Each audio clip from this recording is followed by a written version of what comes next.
রাজধানীর ব্যস্ততম এলাকা মগবাজার। ফুটপাতে চলছে উচ্ছেদ অভিযান। অবৈধ দোকানপাট ধ্বংস হচ্ছে, চারপাশে ভাঙচুরের শব্দ। কিন্তু এক জায়গায় এসে থমকে যায় সময়। ৮০ বছরের প্রবীণ নাইমুদ্দিনের ছোট্ট দোকানের কাছে দাঁড়িয়ে দায়িত্ব পালনকারী special metropolitan magistrate Imran Ahmed. চারপাশে উচ্ছেদের ঝড়, অথচ তিনি এক মুহূর্তের জন্য থমকে যান। এমন রূঢ় বাস্তবতার ভিতরে কি করে বেঁচে আছেন ৮০ বছরের এই বৃদ্ধ? উচ্ছেদ করতে এসে হঠাৎ ম্যাজিস্ট্রেট জানান এই দোকান উচ্ছেদ হবে না।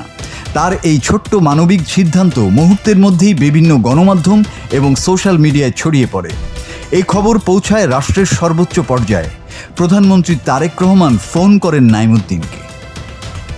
প্রধানমন্ত্রী তাকে আশ্বাস দেন আজীবন পাশে থাকবেন, স্থায়ী ঘর হবে, চিকিৎসা ও ভরণপোষণের দায়িত্ব নেওয়া হবে। এটি শুধু ব্যক্তিগত সাহায্য নয়, আমরা বিএনপি পরিবার সংগঠনের মাধ্যমে নিশ্চিত করা হবে প্রবীণ নাইমুদ্দিনের জীবনযাত্রার মান। মগবাজারের একটি ছোট্ট দোকান, যা কিনা বৃদ্ধের জীবিকার একমাত্র আশ্রয় ছিল, এখন শুধু একটি দোকান নয়, এটি মানবতার ছোট্ট প্রতীক হয়ে রইল। মাসুদ হাসান, বাংলা টিভি।